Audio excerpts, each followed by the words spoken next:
A skyline can set the visual horizon of a city. Just see Chicago and New York. Skyscrapers and Art Deco buildings rule the day. Although Detroit is known as the Motor City, Detroit's architecture is recognized as being among the nation's finest.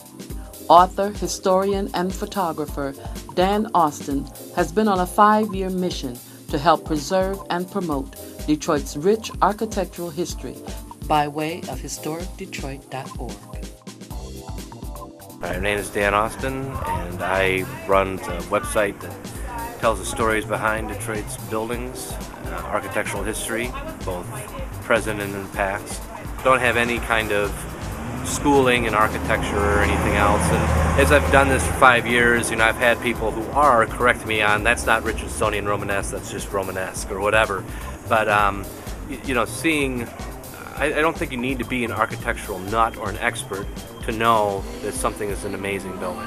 I mean, you don't need to have a degree in architecture to walk into the Fisher Building and be brought to tears from the beauty of that place. And I think that what we try to do is not to dumb it down, but we do it for the common people. We don't start talking about all sorts of crazy lingo and words that people won't understand. The mission started because when I moved down here in about 2001 or 2002, I was riding People Mover into work, and the People Mover used to go around Grand Circus Park, around what was the Statler Hotel, which has since been torn down by the city.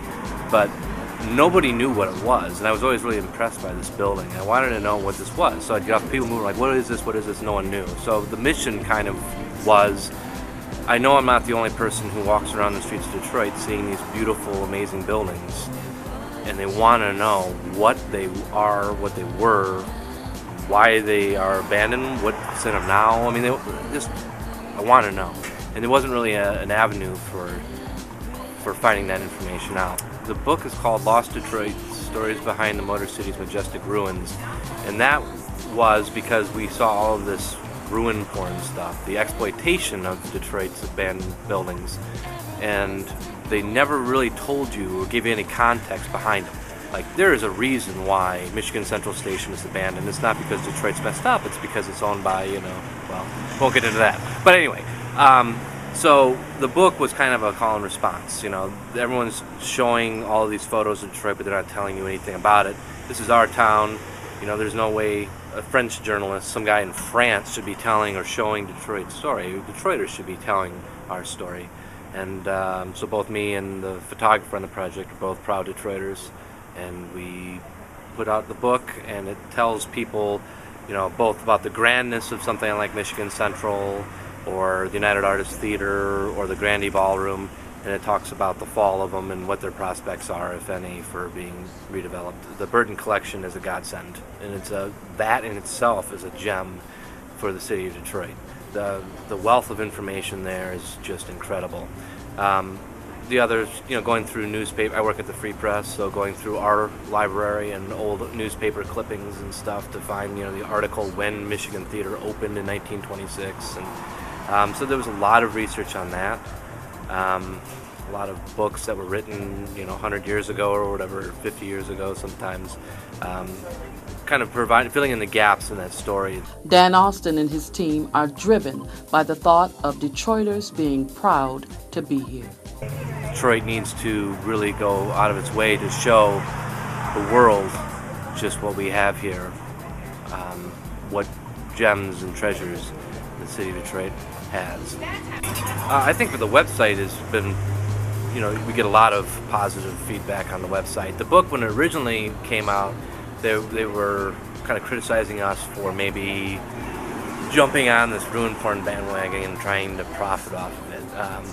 The website is totally ad-free, non-profit. I mean, it costs me money to run the website, and the book, it makes no money either. I mean, this is all about the mission. It's like we do this not to make money. We do this to try to make Detroit a better place and try to make people who live in Detroit and Metro Detroit more proud and have a great understanding of what they have here. I mean, I think that, something like Fort Wayne, for example, I mean, most people have no idea that there's even a military fort in the city of Detroit. They have no idea that there's these amazing barracks. They don't know about the Tuskegee Museum, the Tuskegee Airmen Museum. So it's kind of like they can learn that. Just, wow, I had no idea that was there.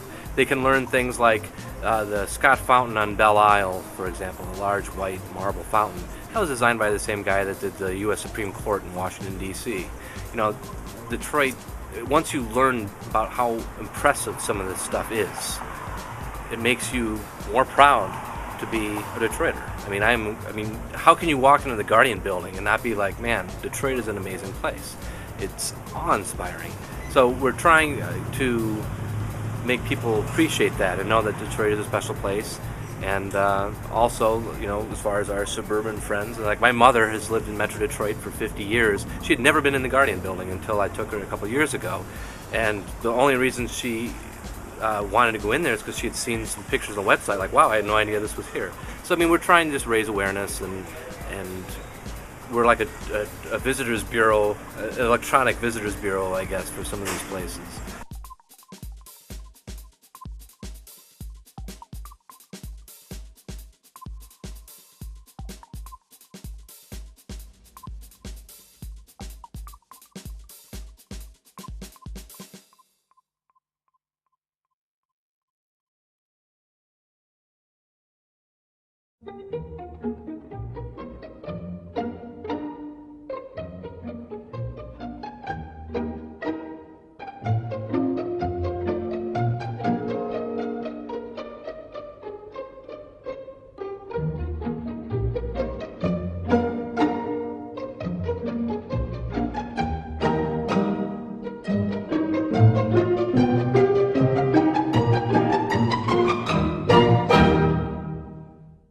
Look around.